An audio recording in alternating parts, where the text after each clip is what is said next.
आपको ये भी सूचित किया जाता है कि माननीय वित्त मंत्री जी के बजट भाषण की प्रतियां हार्ड कॉपी के रूप में उपलब्ध कराई जाएगी।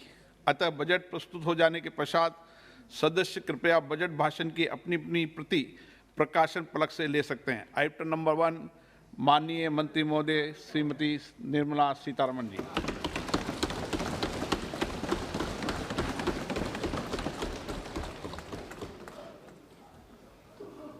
मंत्री जी आज डिजिटल बजट पढ़ रही हैं।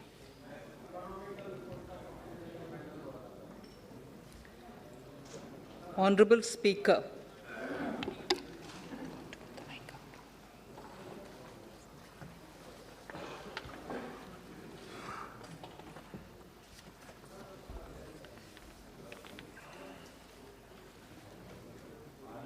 Honorable Speaker, sir, I present the budget for the year 2022-23. At the outset,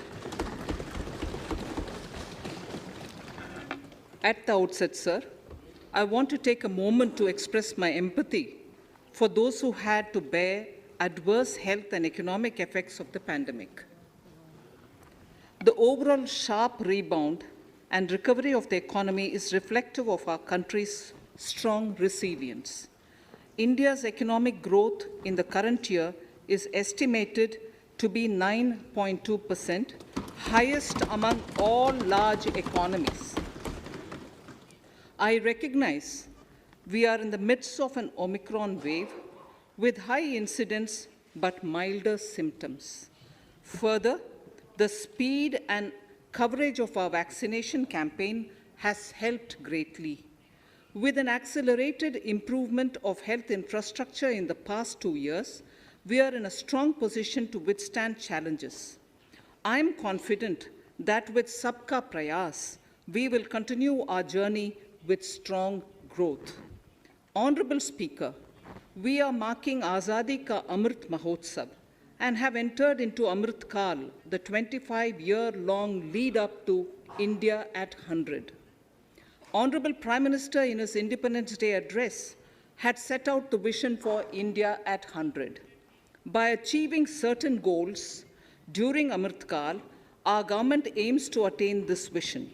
They are complementing the macroeconomic level growth focus with a microeconomic level all-inclusive welfare focus, promoting digital economy and fintech, technology-enabled development, energy transition, and climate action, and relying on virtuous cycles starting from private investment with public capital investment, helping to crowd in private investment. Since 2014, our government's focus has been on empowerment of citizens, especially the poor and the marginalized. Measures have included programs that have provided housing, electricity, cooking gas, and access to water.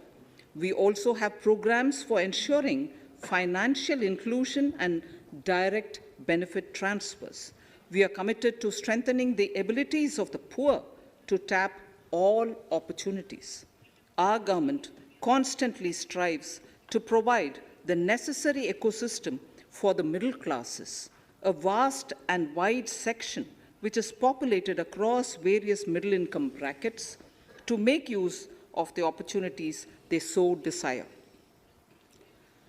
This budget seeks to lay the foundation and give a blueprint to steer the economy over Amrit Kal of the next 25 years, from India at 75 to India at 100. It continues to build on the vision drawn in the budget of 21-22. Its fundamental tenets, which included transparency of financial statement and fiscal position, reflect the government's intent, strengths, and challenges. This continues to guide us. The initiatives of the last year's budget have seen significant progress and have been provided with adequate allocations in this budget as well. The strengthening of health infrastructure, speedy implementation of the vaccination program, and the nationwide resilient response to the current wave of the pandemic are evident for all. the productivity-linked incentive in 14 sectors for achieving the vision of Atmanirbhar Bharat has received excellent response, with potential to create 60 lakh new jobs and an additional production of 30 lakh crore during next 5 years. Towards implementation of the new public sector enterprise policy, the strategic transfer of ownership of Air India has been completed. The strategic partner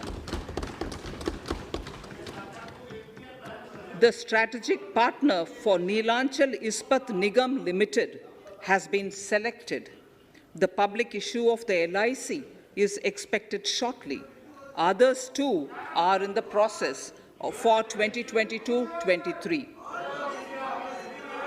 please The no, National Bank आपको for पर्याप्त मौका, पर्याप्त अवसर मिलेगा, बैठे बैठे टिप्पणी मत कीजिए।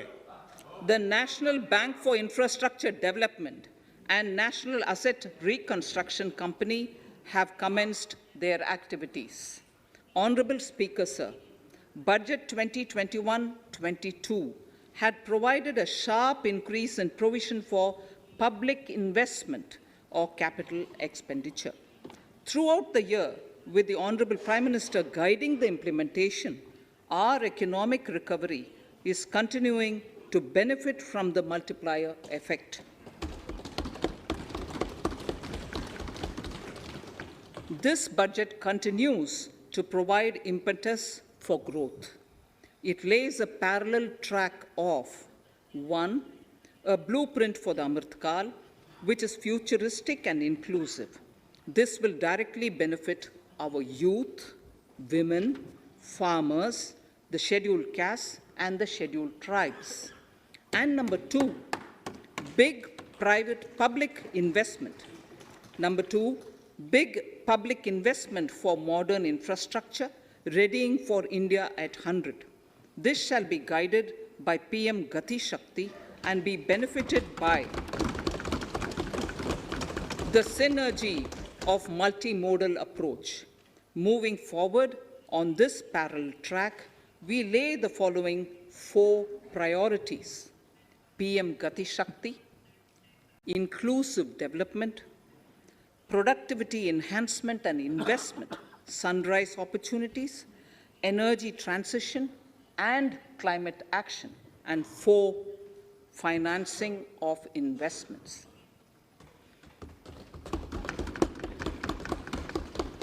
PM Gati Shakti. PM Gati Shakti is a transformative approach for economic growth and sustainable development. The approach is driven by 7 engines, namely roads, railways, airports, ports, mass transport, waterways, and logistics infrastructure.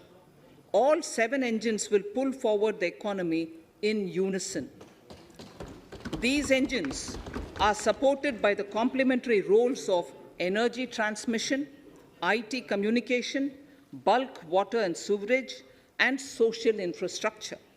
Finally, the approach is powered by clean energy and Sabka Prayas, the efforts of the central government, the state governments, and the private sector together, leading to a huge job and entrepreneurial opportunities for all, especially the youth. PM Gati Shakti Master Plan, National Master Plan, the scope of PM Gati Shakti National Master Plan will encompass the 7 engines for economic transformation, seamless multimodal connectivity, and logistics efficiency. It will also include the infrastructure development by the state governments as per Gati Shakti Master Plan. The focus will be on planning, financing, including through innovative ways, use of technology, and speedier implementation. The projects pertaining to these 7 engines in the national infrastructure pipeline will be aligned with PM Gati Shakti framework. The touchstone of the master plan will be world-class modern infrastructure and logistics synergy among different modes of movement, both of people and goods, and location of projects. This will help raise the productivity and accelerate economic growth and development. Road transport. PM Gati Shakti Master Plan for expressways will be formulated in 22-23 to facilitate faster movement of people and goods. The National Highways network will be expanded by 25,000 kilometers in 2022-23. 20,000 crores of rupees will be mobilized through innovative ways of financing to complement the public resources. The data exchange among all mode operators will be brought on unified logistics interface platform, designed for application programming interface. This will provide for efficient movement of goods through different modes, reducing logistics cost and time, assisting just-in-time inventory management, and in eliminating tedious documentation. Most importantly, this will provide real-time information to all stakeholders and improve international competitiveness. Open source mobility stack for organizing seamless travel of passengers will also be facilitated. Contracts for implementation of multimodal logistic parks at 4 locations through PPP mode will be awarded in 22-23. Railways will develop new products and efficient logistics services for small farmers and small and medium enterprises, besides taking the lead in integration of postal and railways network to provide seamless solutions for movement of parcels. One station, one product concept will be popularized to help local businesses and supply chains. As a part of Atmanirbhar Bharat, 2,000 kilometers of network will be brought under Kavach, the indigenous world-class technology for safety and capacity augmentation in 2022-23. 400 new generation Vande Bharat trains will better energy efficiency and passenger riding experience will be developed and manufactured during the next 3 years. 100 PM Gati Shakti cargo terminals for multimodal logistics facilities will be developed during the next 3 years. Innovative ways of financing and faster implementation will be encouraged for building metro systems of appropriate type at scale. Multimodal connectivity between mass urban transport and railway stations will be facilitated on priority. Design of metro systems, including civil structures, will be reoriented and standardized for Indian conditions and needs. Parvat Mala, as a preferred ecologically sustainable alternative to conventional roads in difficult hilly areas, National Ropeways Development Program will be taken up on PPP mode. The aim is to improve connectivity and convenience for commuters, besides promoting tourism. This may also cover congested urban areas where conventional mass transit system is not feasible. Contracts for 8 such ropeway projects for a length of 60 kilometers will be awarded in 22-23.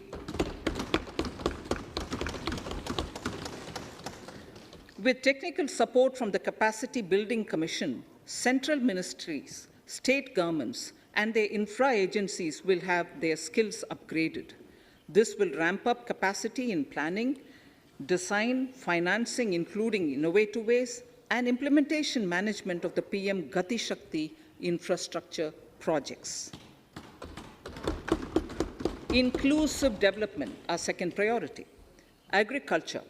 The procurement of wheat in Rabi 21-22 and the estimated procurement of paddy in Kharif 21-22 will cover 1,208 lakh metric tons of wheat and paddy from 163 lakh farmers, and 2.37 lakh crores will be the direct payment of MSP value to their accounts. Chemical-free natural farming will be promoted throughout the country with a focus on farmers' lands in 5-kilometer wide corridors along the river Ganga at the first stage. 2023 has been announced as the International Year of Millets. Support will be provided for post-harvest value addition, enhancing domestic consumption, and for branding millet products nationally and internationally.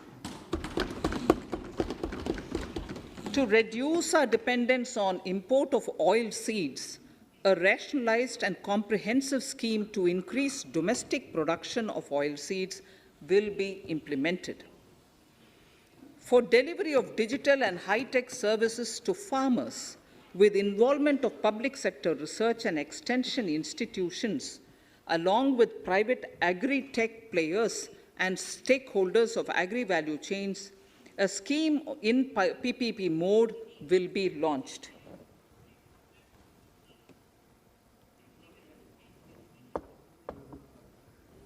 Use of Kisan drones will be promoted for crop assessment, digitization of land records, spraying of insecticides and nutrients. States will be encouraged to revise syllabi of agricultural universities to meet the needs of natural, zero budget, and organic farming, modern day agriculture, value addition, and management. A fund with blended capital raised under the co-investment model will be facilitated through the NABARD. This is to finance startups for agriculture and rural enterprise relevant for farm produce value chain. The activities of these startups will include inter alia, support for FPOs, machinery for farmers on rental basis at farm level, and technology including IT-based support. The implementation of the Ken-Betwa link project at an estimated cost of 44,605 crores will be taken up. This is aimed at providing irrigation benefits to 9.0 lakh hectare of farmers' lands, drinking water supply to 62 lakh people, 103 megawatt of hydro, 27 megawatt of solar power, allocations of 4,300 crores of rupees in the RE 21-22 and 1,400 crores of rupees in 22-23 have been made for this project. Honorable Speaker, sir, draft DPRs for 5 river links, namely Daman-Ganga Pinjal, Par-Tapi Narmada, Godavari Krishna, Krishna Pennar, and Pennar Kaveri have been finalized. Once a consensus is reached among the beneficiary states, the Centre will provide support for their implementation.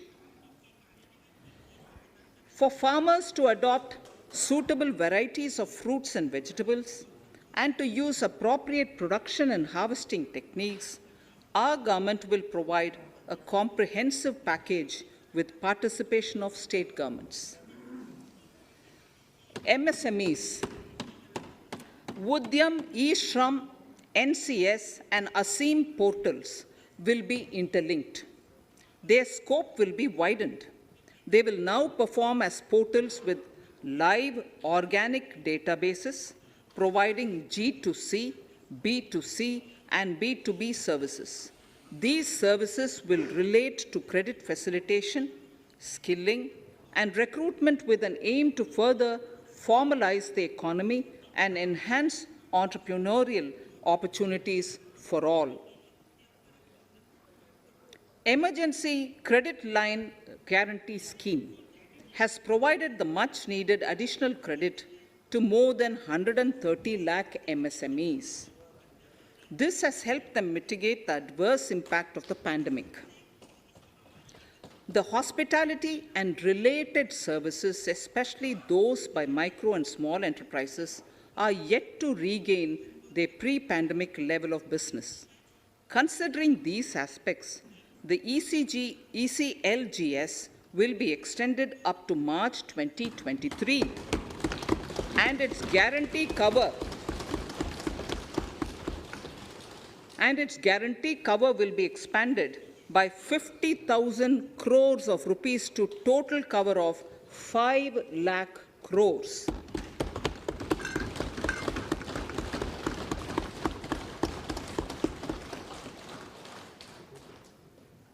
With the additional amount being earmarked exclusively for the hospitality and related sectors.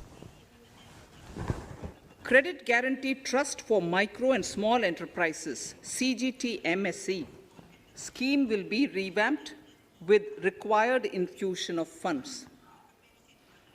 This will facilitate additional credit of 2 lakh crore for micro and small enterprises and expand employment opportunities.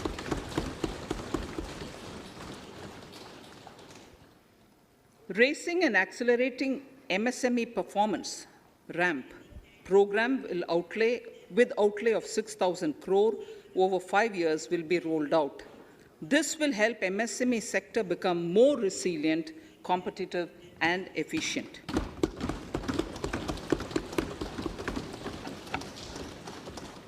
Skilling programs and partnership with the industry will be reoriented to promote continuous skilling avenues, sustainability, and employability. The National Skill Qualification Framework will be aligned with dynamic industry needs. Digital ecosystem for skilling and livelihood, the Desh Stack e-portal, will be launched. This aims to empower citizens to skill, reskill, or upskill through online training. It will also provide API-based trusted skill credentials, payment and discovery layers to find relevant jobs and entrepreneurial opportunities. Startups will be promoted to facilitate Drone Shakti through varied applications and for drone as a service. In select ITIs in all states, the required courses for skilling will be started. Due to the pandemic-induced closure of schools, our children, particularly in the rural areas and those from scheduled castes and scheduled tribes and other weaker sections, have lost almost 2 years of formal education. Mostly, these are children in government schools. We recognize the need to impart supplementary teaching and to build a resilient mechanism for education delivery. For this purpose, One Class, One TV channel program of PM E-Vidya will be expanded from 12 to 200 TV channels. This will enable all states to provide supplementary education in regional languages for classes 1 to 12.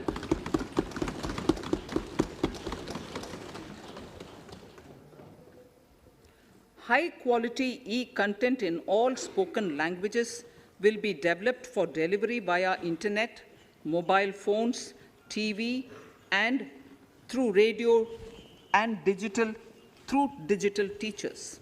A competitive mechanism for development of quality e-content by the teachers will be set up to empower and equip them with digital tools of teaching and facilitate better learning outcomes.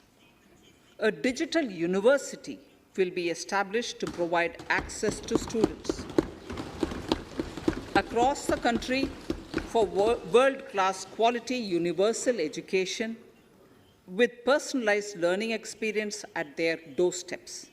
This will be made available in different Indian languages and ICT formats. The university will be built on a networked hub and spoke model, with the hub building cutting-edge ICT expertise. The best public universities and institutions in the country will collaborate as a network of hub and spoke. An open platform for the national digital health ecosystem will be rolled out. It will consist of digital registries of health providers and health facilities, unique health identity, consent framework, and universal access to health facilities. The pandemic has accentuated mental health problems in people of all ages. To better the access to quality mental health counseling and care services, a national tele-mental health program will be launched. This will include a network of 23 tele-mental health centers of excellence, with NIMHANS being the nodal center, and International Institute of Information Technology, Bangalore, IIIT Bangalore, providing technology support. Recognizing the importance of Nari Shakti as the harbinger of our bright future and for women-led development, during the Amrit Kal, our government has comprehensively revamped the schemes of the Ministry of Women and Child Development. Accordingly, 3 schemes, namely Mission Shakti, Mission Vatsalya, Saksham Anganwadi and Poshan 2.0 were launched recently to provide integrated benefits to women and children. Saksham Anganwadis are a new generation Anganwadis that have better infrastructure and audio-visual aids, powered by clean energy and providing improved environment for early childhood development. 2 lakh Anganwadis will be upgraded under this scheme. Current coverage of Har Ghar Nal Se Jal is 8.7 crores. Of this, 5.5 crore households were provided tap water in last 2 years itself. Allocation of 60,000 crores of rupees has been made with an aim to cover 3.8 crore households in 2022 and 23. In 22-23, 80 lakh houses will be completed for the identified eligible beneficiaries of the PM Awas Yojana, both rural and urban. 48,000 crores is allotted for this purpose. The central government will work with the state governments for reduction of time required for all land and construction-related approvals, for promoting affordable housing for middle class and for the economically weaker sections in urban areas. We shall also work with the financial sector, regulators, to expand access to capital along with reduction in cost of intermediaries. A new scheme, Prime Minister's Development Initiative for the Northeast, will be implemented through the Northeastern Council. It will fund infrastructure in the spirit of PM Gati Shakti and social development projects based on felt needs of the Northeast. This will enable livelihood activities for youth and women, filling the gaps in various sectors. It will not be a substitute for existing central or state schemes. While the central ministries may also post their candidate projects, priority will be given to those posted by the states. An initial allocation of 1,500 crores of rupees will be made, and the initial list of projects is given in Annexure 1 of my speech. Our vision to improve the quality of life of citizens in the most backward districts of the country through Aspirational Districts program has been translated into reality in a very short span of time. 95% of those 112 districts have made significant progress in key sectors such as health, nutrition, financial inclusion, and basic infrastructure. They have surpassed even some of the state average values.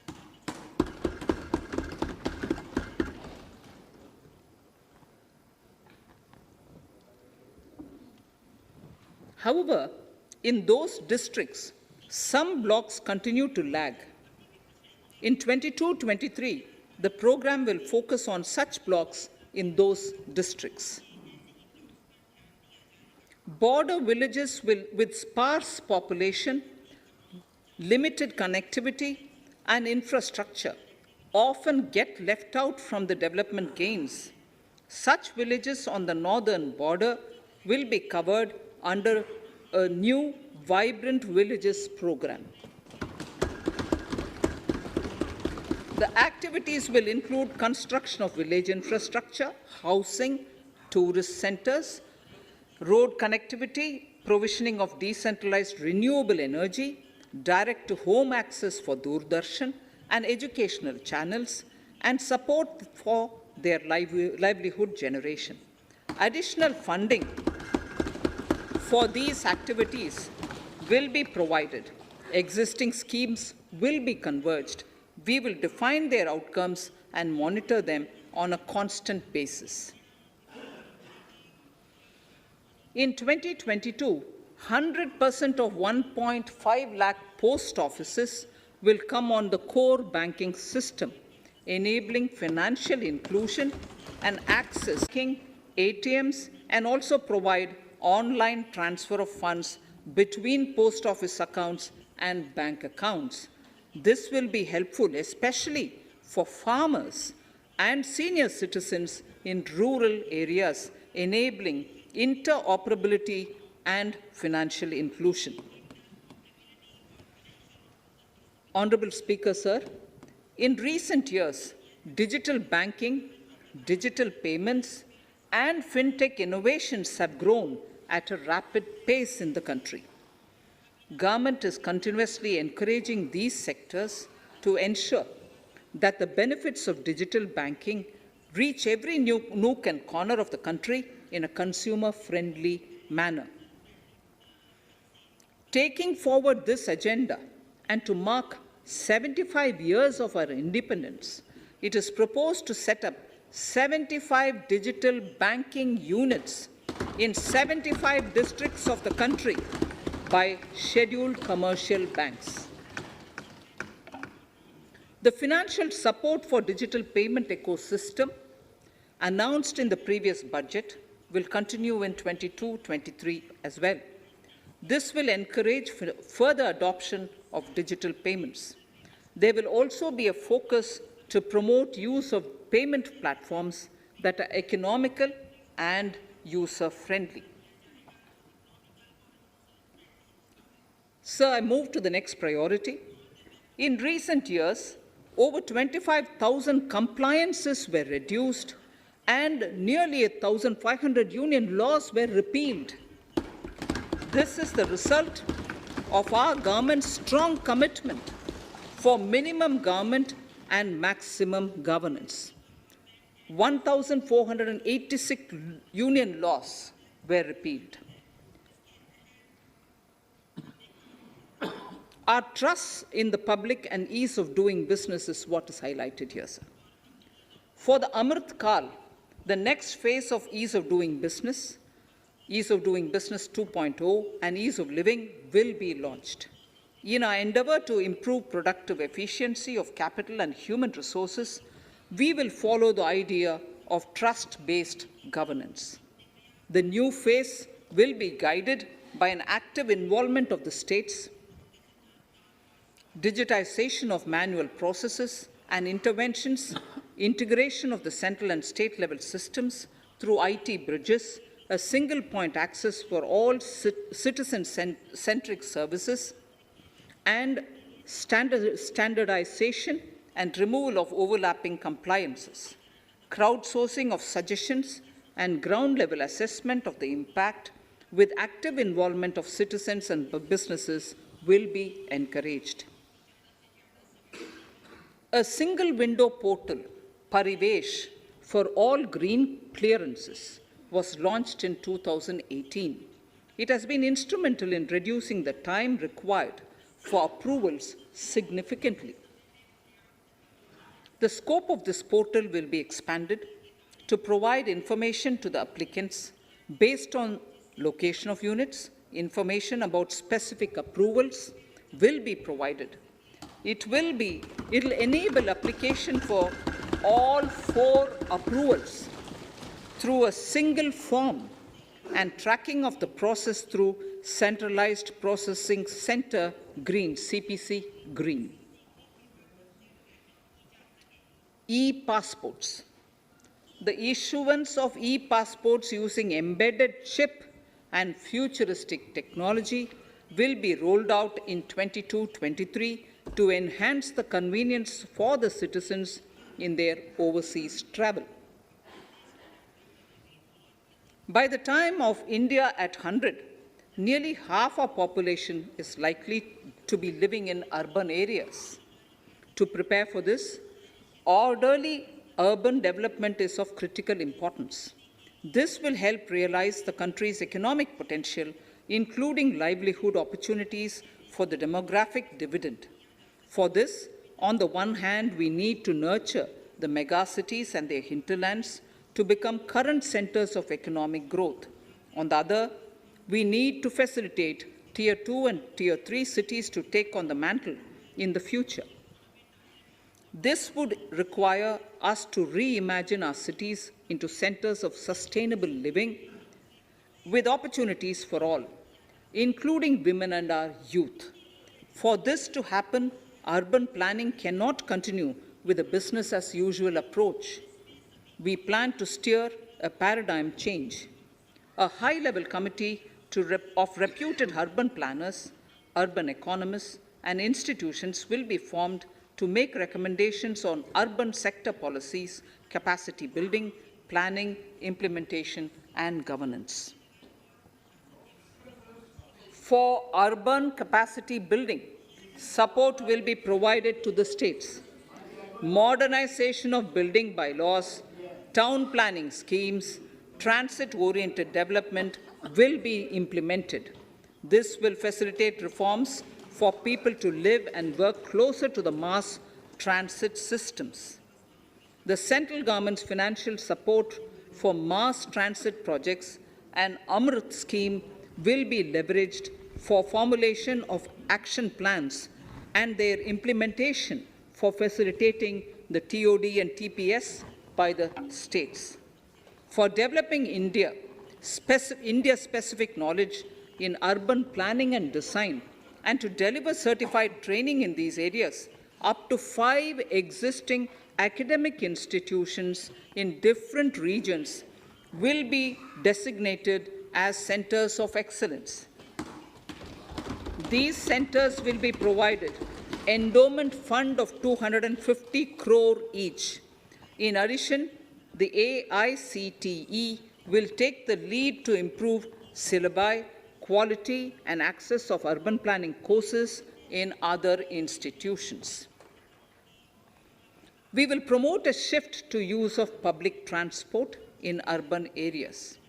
This will be complemented by clean tech and governance solutions, special mobility zones with zero fossil fuel policy and EV vehicles. Battery swapping policy. Considering the constraint of space in urban areas, for setting up charging stations at scale, a battery swapping policy will be brought out and interoperability standards will be formulated.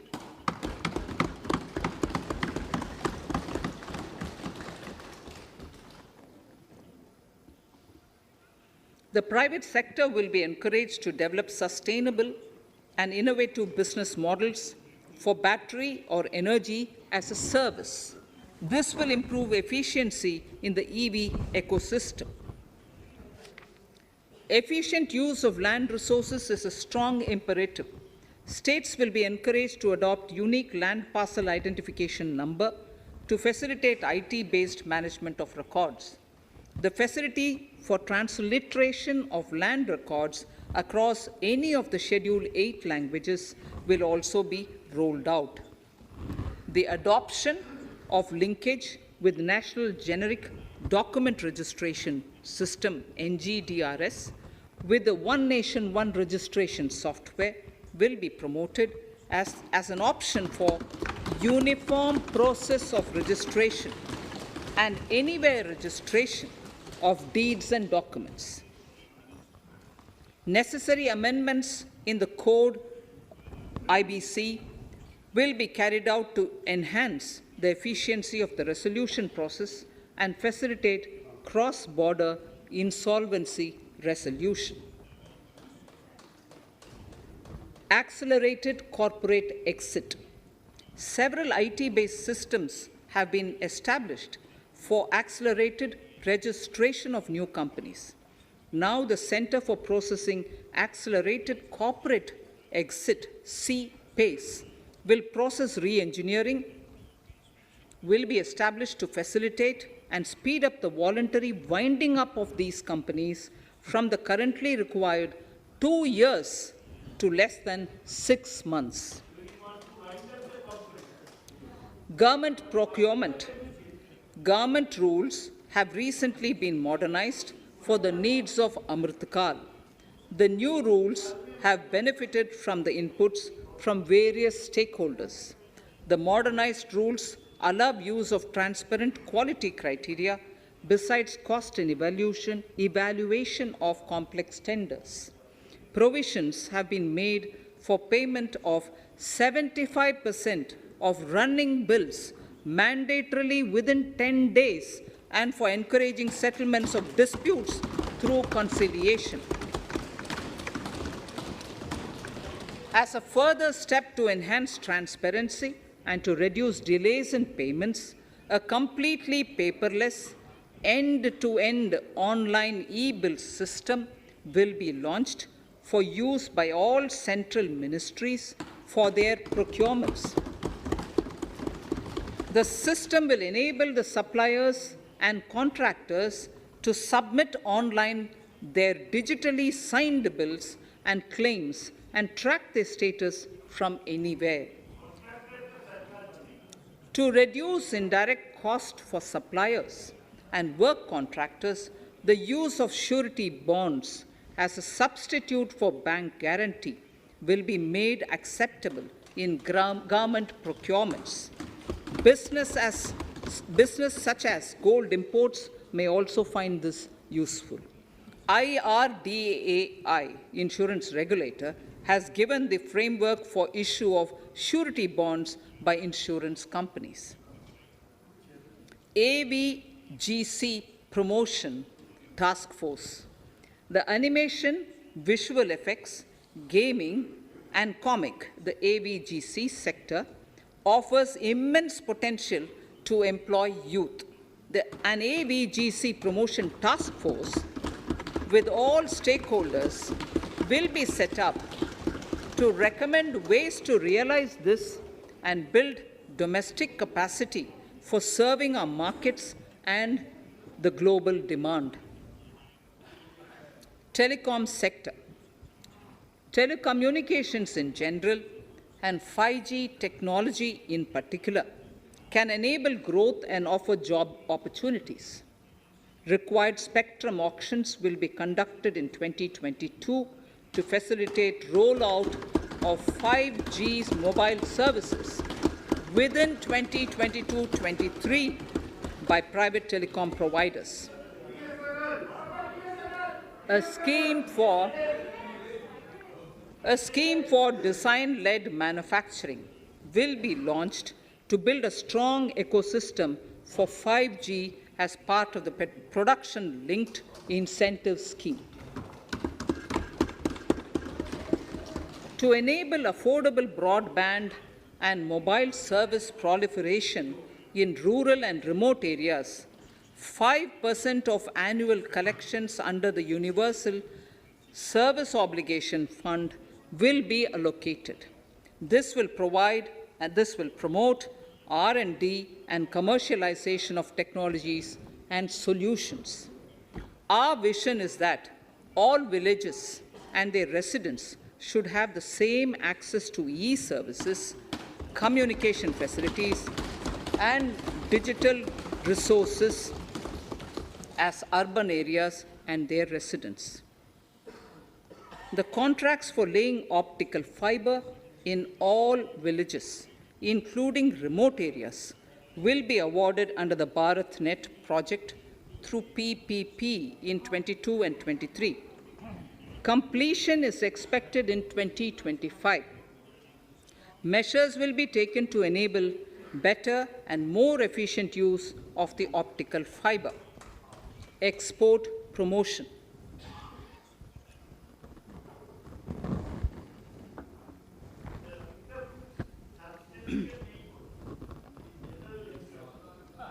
The Special Economic Zones Act will be replaced with a new legislation that will enable the states to become partners in development of enterprise and service hubs. This will cover all large existing and new industrial enclaves to optimally utilize available infrastructure and enhance competitiveness of exports. Atmanirbharta in defense. Our government is committed to reducing imports and promoting Atmanirbharta in equipment for the armed forces. 68% of the capital procurement budget will be earmarked for domestic industry in 22-23, up from 58% in 21-22. Defense R&D will be opened up for industry, startups, and academia, with 25% of defense R&D budget earmarked. Private industry will be encouraged to take up design and development of military platforms and equipment in collaboration with DRDO and other organizations through SPV model. An independent nodal umbrella body will be set up for meeting wide-ranging testing and certification requirements. Artificial intelligence, geospatial systems and drones, semiconductor and its ecosystem, space economy, genomics and pharmaceuticals, green energy and clean mobility systems have immense potential to assist sustainable development at scale and modernize the country. They provide employment opportunities for our youth and make Indian industry more efficient and competitive. Supportive policies, light touch regulations, facilitative actions to build domestic capacities and promotion of research and development will guide the government's approach. For R&D in the sunrise opportunities, in addition to efforts of collaboration among academia, industry, and public institutions, government contribution will be provided. Energy transition and climate change. The risks of climate change are the strongest negative externalities that affect India and other countries. As Honorable Prime Minister said at the COP26 summit in Glasgow last November, and I quote, "What is needed today is mindful and deliberate utilization instead of mindless, destructive consumption," unquote. The low-carbon development strategy, as enunciated in the Panchamrit that he announced is an important reflection of our government's strong commitment towards sustainable development. The strategy opens up huge employment opportunities and will take the country on a sustainable development path. This budget proposes several near-term and long-term actions accordingly. Solar power. To facilitate domestic manufacturing for the ambitious goal of 280 gigawatts of installed solar capacity by 2030, an additional allocation of 19,500 crores for PLI, production-linked incentive, for manufacturing of high-efficiency modules with priority to fully integrate manufacturing units from polysilicon to solar PV modules will be made. Honorable Speaker, sir, the circular economy transition is expected to help in productivity enhancement as well as creating large opportunities for new businesses and jobs. The action plans for 10 sectors such as electronic waste, end-of-life vehicles, used oil waste, toxic and hazardous industrial waste are already ready. The focus will now be on addressing important cross-cutting issues of infrastructure, reverse logistics, technology upgradation, and integration with informal sector. This will be supported by active public policies covering regulations, extended producers' responsibilities, framework, and innovation facilities. 5 to 7% biomass pellets will be co-fired in thermal power plants, resulting in carbon dioxide savings of 38 MMT annually. This will also provide extra income to farmers and job opportunities to locals and help avoid stubble burning in agricultural fields. Saving energy is an important aspect of the energy management. Hence, energy efficiency and savings measures will be promoted. This will be done in large commercial buildings through the energy service company business model. It will facilitate capacity building and awareness for energy audits, performance contracts, and common measurement of and verification protocol. 4 pilot projects for coal gasification and conversion of coal into chemicals required for the industry will be set up to evolve technical and financial viability. The policies and required legislative changes to promote agroforestry and private forestry will be brought in. In addition, financial support will be provided to farmers belonging to scheduled agroforestry. Honorable Speaker, I now move to the 4th priority, financing of investments. Capital investment holds the key to speedy and sustainable economic revival and consolidation through its multiplier effect. Capital investment also helps in creating employment opportunities, induced enhanced demand for manufactured input from large industries and MSMEs, services from professionals, and help farmers through better agri-infrastructure. The economy has shown strong resilience to come out of the effects of the pandemic with high growth. However, we need to sustain that level to make up for the setback of 2020-2021. As outlined in para 5 earlier, the virtuous cycle of investment requires public investment to crowd in private investment. At this stage, private investments seem to require that support to rise to their potential and to the needs of the economy. Public investment must continue to take the lead and prime the private investment and demand in 2022-23. Considering the above imperative, the outlay for capital expenditure in the union budget is once again being stepped up sharply by 35.4% from 5.54 lakh crore in the current year to 7.50 lakh crores in 22-23. This has increased to more than 2.2 times the expenditure of 2019-20. This outlay in 22-23 will be 2.9% of the GDP. Effective capital expenditure, with this investment taken together with the provision made for creation of capital assets through grants and aids through grants and aid to states, the effective capital expenditure of the central government is estimated at 10.68 lakh crores in 22-23, which will be about 4.1% of the GDP. Green bonds.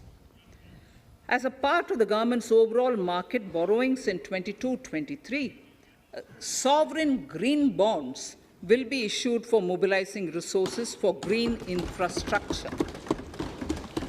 The proceeds will be deployed in public sector projects which help in reducing the carbon intensity of the economy.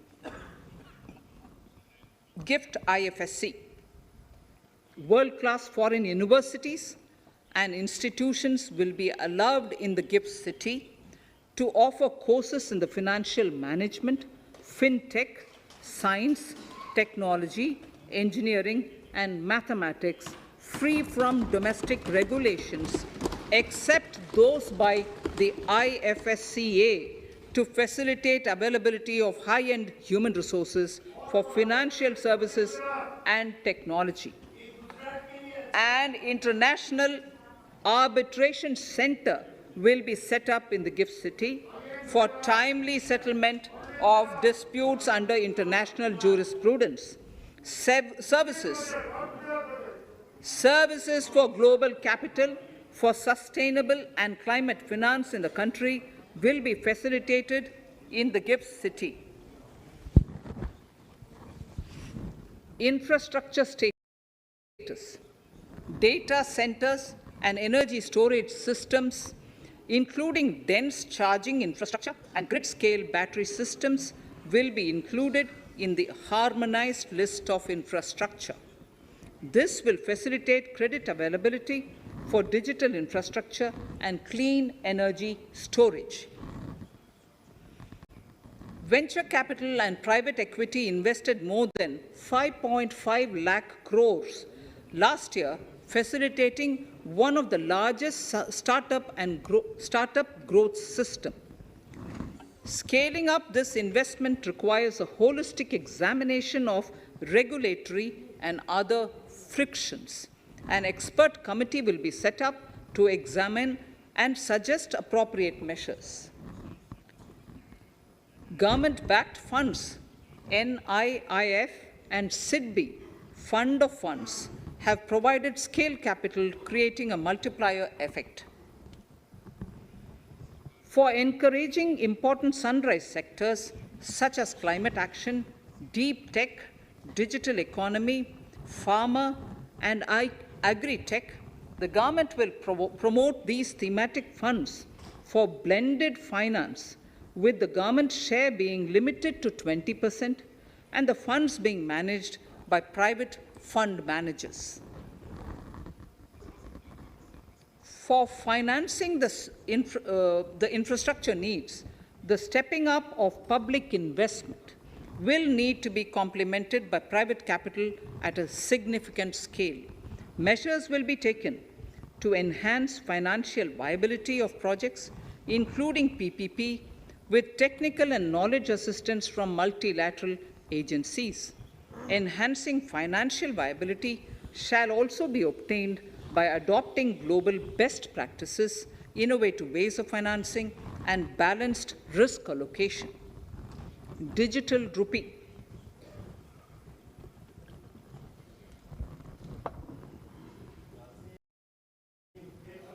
Introduction of a central bank digital currency will give a big boost to digital economy. Digital currency will also lead to a more efficient and cheaper currency management system. It is therefore proposed to introduce digital rupee using blockchain and other technologies to be issued by the Reserve Bank of India starting 2022 and 23.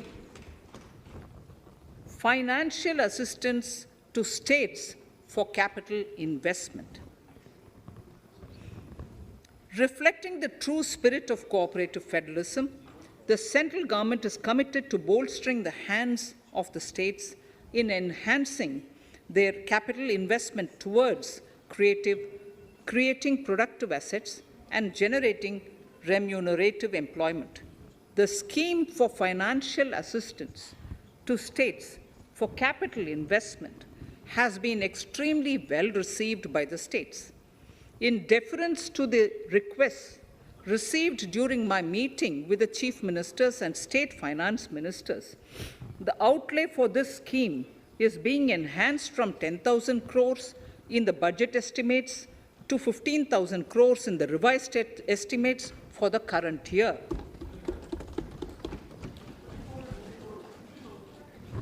For 22-23,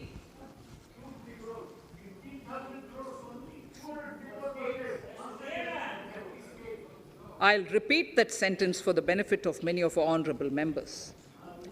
In deference to the requests received during my meeting with chief ministers and state finance ministers, the outlay for this scheme is being enhanced from 10,000 crores in the BE to 15,000 crores, 15,000 crores in the RE of the current year.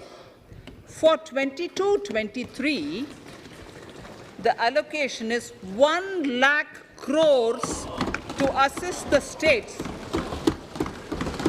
in catalyzing the overall investments in the economy. Are over and above the normal borrowings allowed to the states. Are over and above the normal borrowings to the states. This allocation will be used for PM Gati Shakti related and other productive capital investments of the states.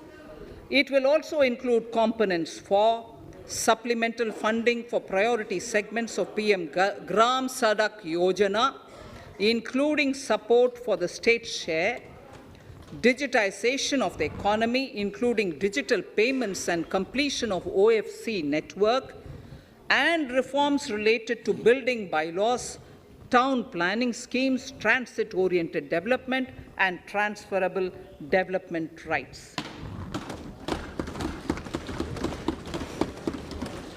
In 22-23, in accordance with the recommendations of the 15th Finance Commission, the states will be allowed a fiscal deficit of 4% of the GSDP, of which 0.5% will be tied to power sector reforms, for which the conditions have already been communicated in 21-22.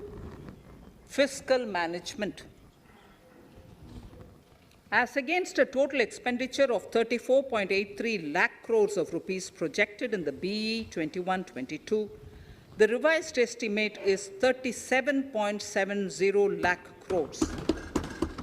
The revised estimate of capital expenditure is 6.3 lakh crores of rupees.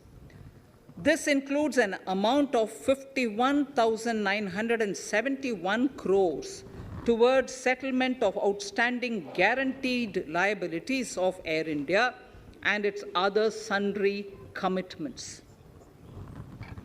Coming to the budget estimates, Honorable Speaker, sir, the total expenditure in 22-23 is estimated at 39.45 lakh crores, while the total receipts other than borrowings are estimated at 22.84 lakh crores of rupees.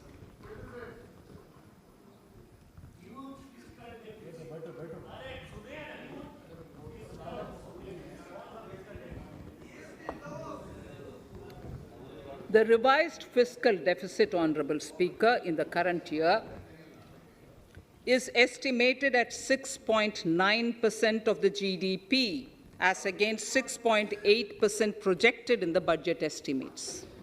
The fiscal deficit is in 22-23 is estimated at 6.4% of the GDP, which is consistent with the broad path of the fiscal consolidation announced by me last year to reach a fiscal deficit level below 4.5% by 25-26.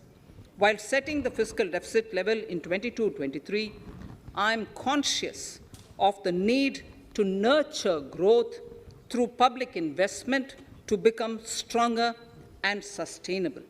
I will now move to Part B of my speech.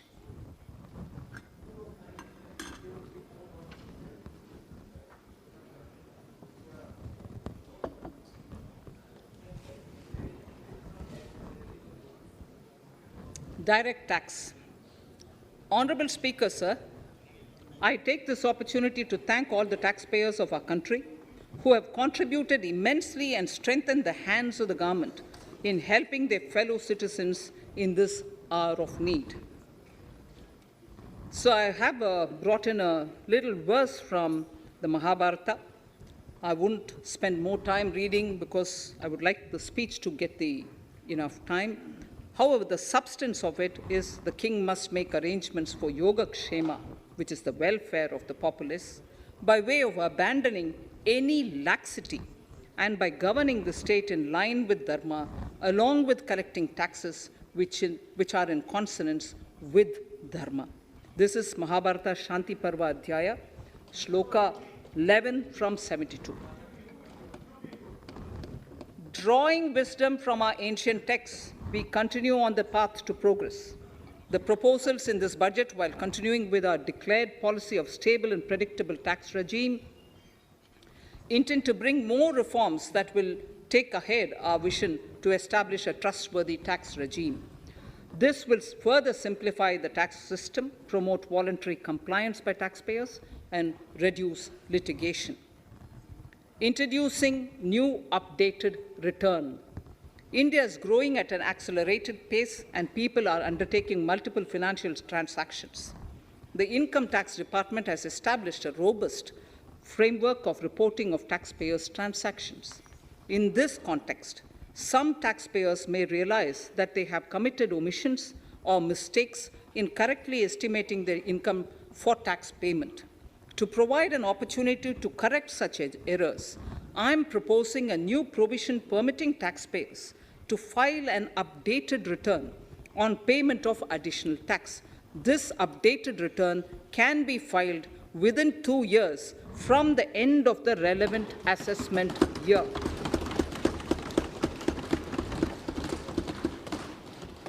Honorable Speaker, sir, presently, if the department finds out that some income has been missed out by an assessee, it goes through a lengthy process of adjudication. Instead, with this proposal now, there will be a trust repost in the taxpayers that will enable the assessee herself to declare the income that she may have missed out earlier while filing her return.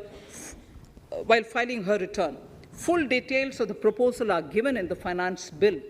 It is an affirmative step in the direction of voluntary compliance.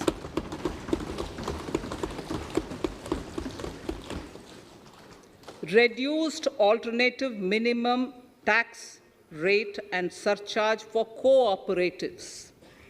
Currently, cooperative societies are required to pay alternate minimum tax at the rate of 18 and 1.5%. However, companies pay the same rate, the same, which is the alternate minimum tax, at the rate of 15%. To provide a level playing field between cooperative societies and companies, I propose to reduce this rate for the cooperative societies also to 15%. Honorable Speaker, sir, I also propose to reduce the surcharge on cooperative societies from the present 12% to 7% for those having total income of more than 1 crore and up to 10 crores.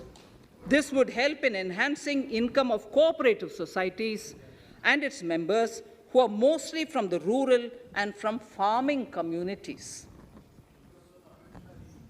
Tax relief to persons with disability. The parent or guardian of a differently abled person can take an insurance scheme for such person. The present law provides for deduction to the parent or guardian only if the lump sum payment or annuity is available to the differently abled person on the death of the subscriber, that is the parent or the guardian. There could be situations where the differently abled dependent may need payment of annuity or lump sum amount even during the lifetime of their parent or guardian. I propose thus to allow the payment of annuity and lump sum amount to the differently abled dependent during the lifetime of the parent and guardians, that is, parent or guardians, attaining the age of 60 years. Parity between employees of the state and central governments. At present, the central government contributes 14% of the salary of its employee to the National Pension System, NPS, Tier 1. This is allowed as a deduction in computing the income of the employee. However, such deduction is allowed only to the extent of 10% of the salary in case of employees of the state governments. To provide equal treatment to both central and state government employees, I propose to increase the tax deduction limit from 10% to 14% on employers' contribution to the MPS account of state government employees as well. This would help in enhancing the social security benefits of the state government employees and bring them at par with central government employees. Incentives for startups. Startups have emerged as drivers of growth for our economy. Over the past few years, the country has seen a manifold increase in successful startups. Eligible startups established before 31/3/2022 had been provided a tax incentive for 3 consecutive years out of the 10 years from incorporation. In view of the COVID pandemic, I propose to extend the period of incorporation of the eligible startup by 1 more year, that is, up to 31/3/2023, for providing such tax incentives.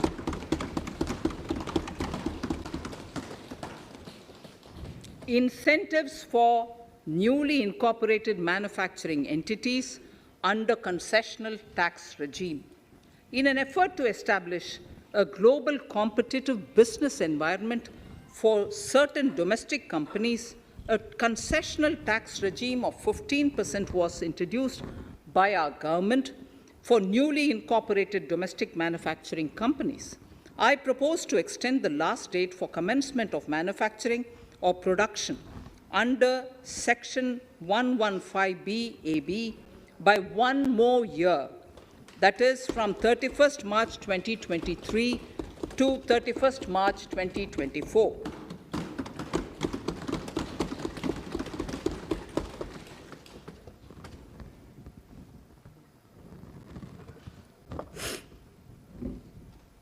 Scheme for taxation of virtual digital assets. There has been a phenomenal increase in transaction in virtual digital assets. The magnitude and frequency of these transactions have made it imperative to provide for a specific tax regime. Accordingly, for the taxation of virtual digital assets, I propose to provide that any income from transfer of any virtual digital asset shall be taxed at the rate of 30%, 30%. No deduction in respect of any expenditure or allowance shall be allowed while computing such income except cost of acquisition. Further, loss from transfer of virtual digital asset cannot be set off against any other income. Further, in order to capture the transaction details, I also propose to provide for TDS on payment made in relation to transfer of virtual digital asset at the rate of 1% of such consideration above a monetary threshold. Gift of virtual digital asset is also proposed to be taxed in the hands of the recipient.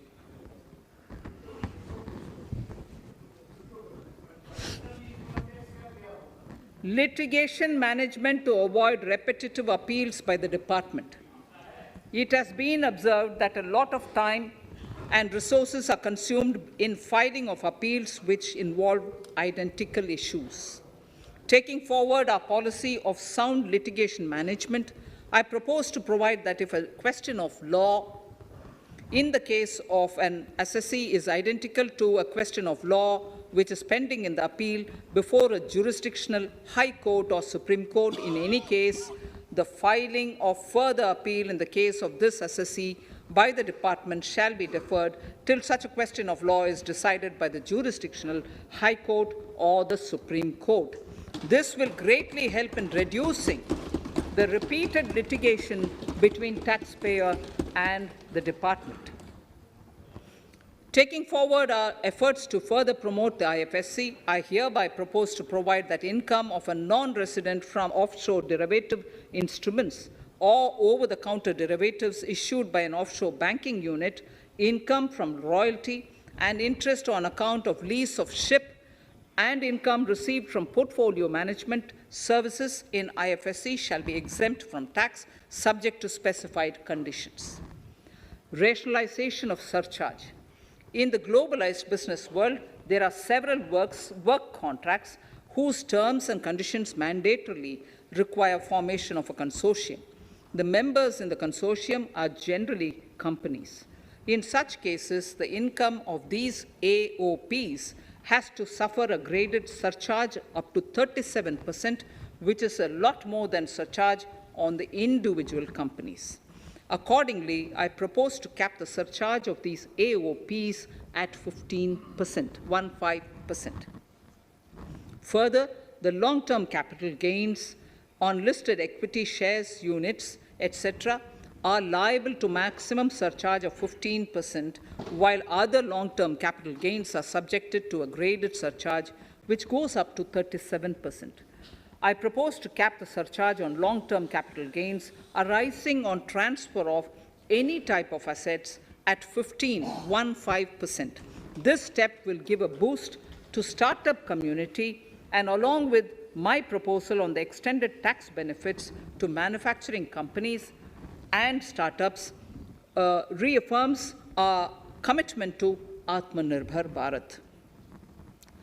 Clarification in relation to health and education cess as business expenditure. The income tax is not an allowable expenditure for computation of business income. This includes tax as well as surcharges. The health and education cess is imposed as an additional surcharge programs. However, some courts have allowed health and education cess as business expenditure, which is against the legislative intent. To reiterate the legislative intent, I propose to clarify that any surcharge or cess on income and profits is not allowable as business expenditure. Deterrence against tax evasion. Honorable Speaker, sir, presently there is ambiguity regarding set-off of brought forward loss against undisclosed income detected in search operations. It has been observed that in many cases where undisclosed income or suppression of sales, etc., is detected, payment of tax is avoided by setting off of losses. In order to bring certainty and to increase deterrence among tax evaders, I propose to provide that no set-off of any loss shall be allowed against undisclosed income detected during search and survey operations.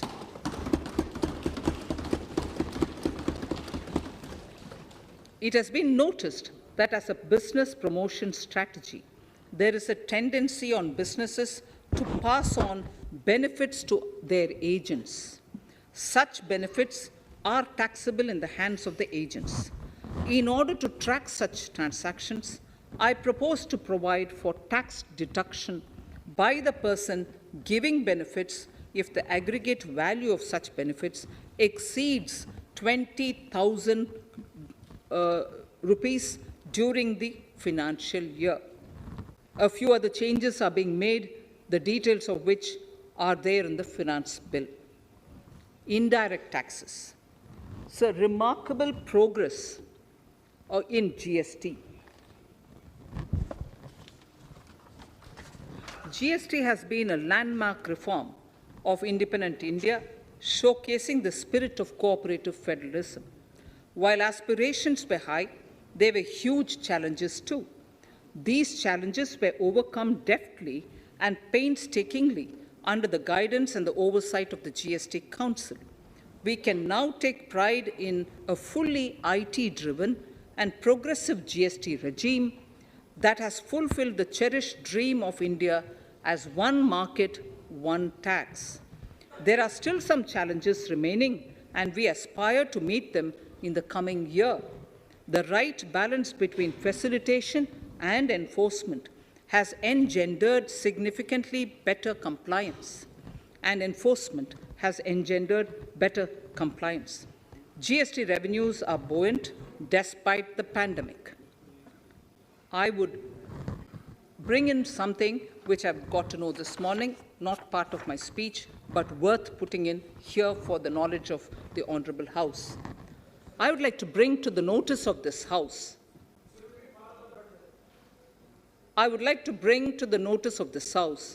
that the gross GST collections for the month of January 22 are rupees 1,40,986 crores, which is the highest since the inception of GST. This has been possible due to rapid economic growth, recovery, post-COVID,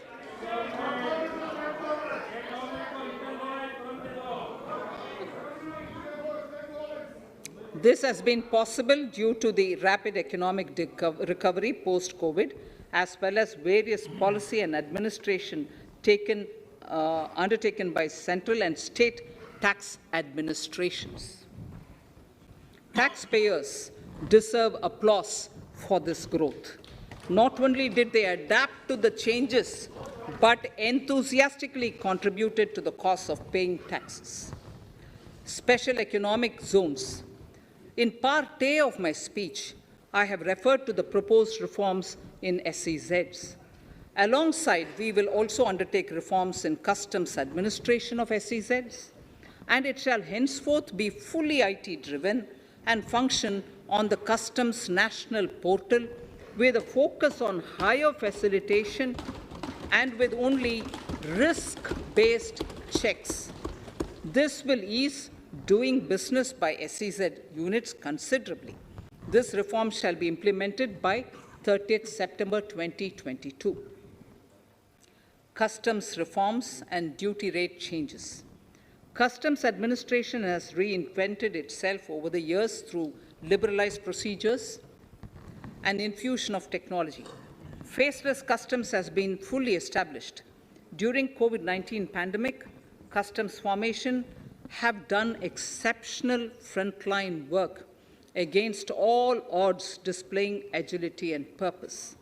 Customs reforms have played a very vital role in domestic capacity creation, providing level playing field to our MSMEs, easing the raw material supply side constraints, enhancing ease of doing business, and being an enabler to other policy initiatives such as PLI and phased manufacturing plans.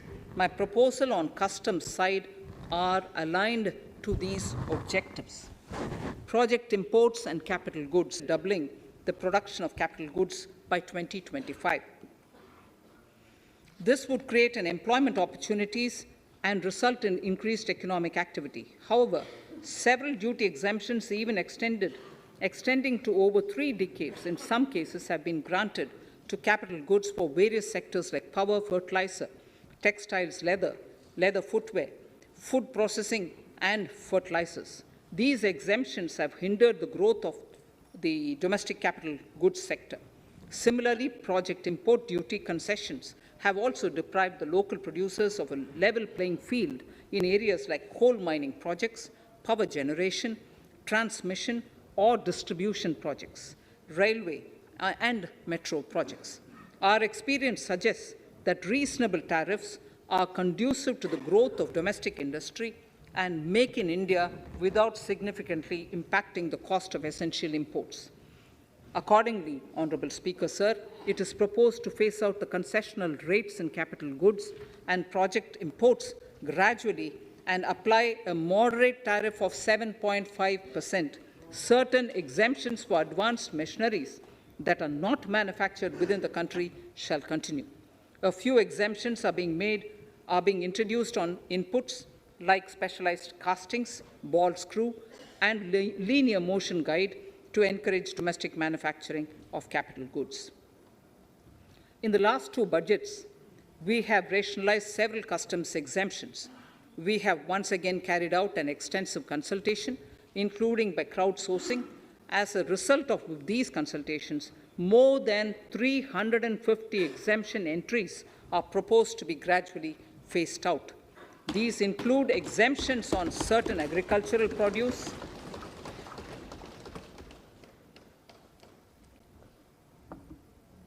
chemicals, fabrics, medical devices and drugs, and medicines for which sufficient domestic capacity exists. Further, as a simplification measure, several concessional rates are being incorporated in the customs tariff schedule itself instead of prescribing them through various notifications. This comprehensive review will simplify the customs rate and tariff structure, particularly for sectors like chemicals, textiles, and metals, and minimize disputes. Removal of exemption on items which are or can be manufactured in India and providing concessional duties on raw material that go into manufacturing of intermediate products will go many a step forward in achieving our objective of Make in India and Atmanirbhar Bharat. I shall now take up specific sector-specific proposals. Electronics. Electronic manufacturing has been growing rapidly. Customs duty rates are being calibrated to provide a graded rate structure to facilitate domestic manufacturing of wearable devices, hearable devices, and electronic smart meters. Duty concessions are being given to parts of transformer of mobile phone chargers and camera lens of mobile camera module and certain other such items. This will enable domestic manufacturing of high-growth electronic items. Gems and jewelry.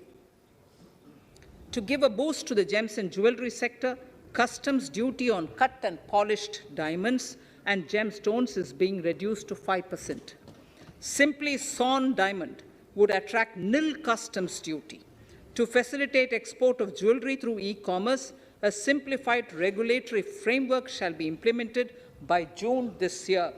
To disincentivize import of undervalued imitation jewelry, the customs duty on imitation jewelry is being prescribed in a manner that a duty of at least 400 rupees per kg is paid on its import. Chemicals. Customs duty on certain critical chemicals, namely methanol, acetic acid, and heavy feedstocks for petroleum refining are being reduced, while duty is being raised on sodium cyanide, for which adequate capacity in the domestic arena exists. These changes will help in enhancing domestic value addition. MSMEs. Duty on umbrellas is being raised to 20%. Exemption to parts of umbrellas is being withdrawn. Exemption is also being rationalized on implements and tools for agricultural sector which are manufactured in India. Customs duty exemption given to steel scrap last year is being extended for another year to provide relief to MSME secondary steel producers. Certain anti-dumping and CVD on stainless steel and coated steel flat products, bars of alloy steel, and high-speed steel are being revoked in larger public interest considering prevailing high prices of metals.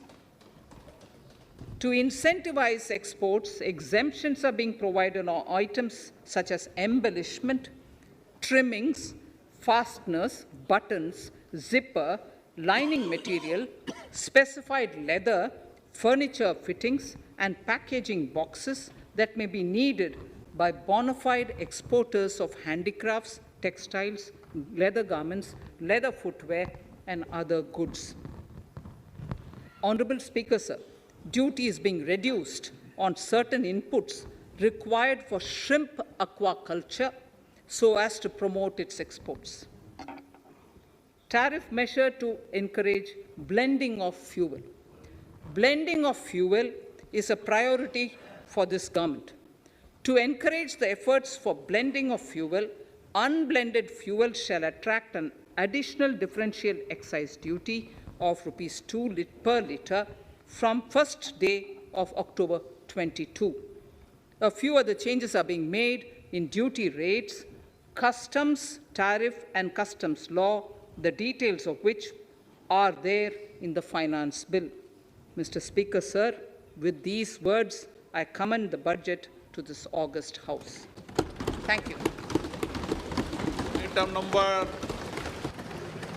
Item number 2, Srimati Nirmala Sitharaman ji.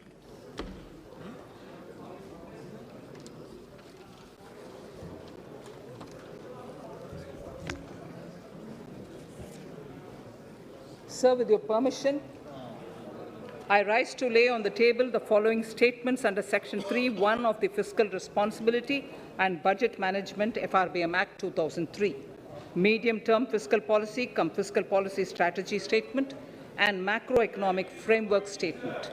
Item number 3, Vitt Videk 2020, Nirmala Sitharaman ji. Sir, item number 3, Finance Bill. Sir, with your permission, I rise to move for leave to introduce the Finance Bill 2022. प्रश्न ये कि वित्त विधेयक को पुनर्स्थापित करने की अनुमति प्रदान की जाए।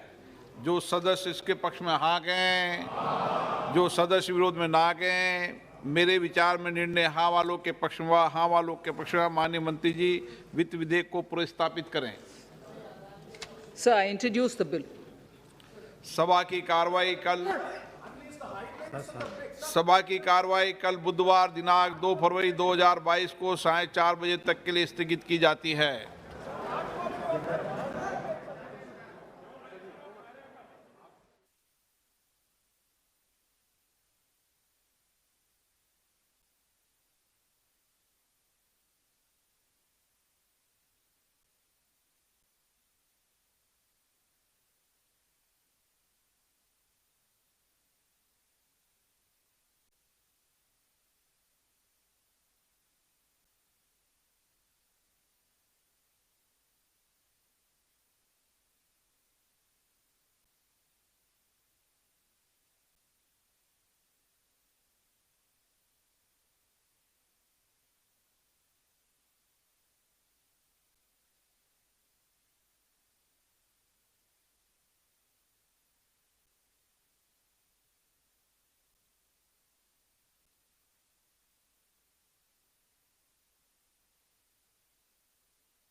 Those in favor, please say aye.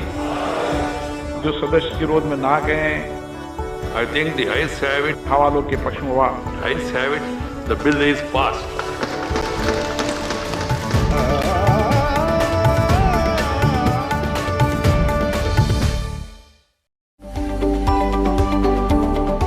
We all know the importance of good health, but often we don't know how to achieve it.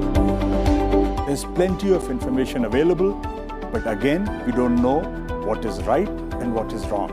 To know the truth and get your answers straight from some of India's top specialists, join me, Dr. Amrish Mittal, on Healthy India, only on Sansad TV. No force can stop the change whose time has come. An emerging global power in a fast-changing geopolitical environment. With a goal to modernize, to showcase our defenders who are always battle-ready.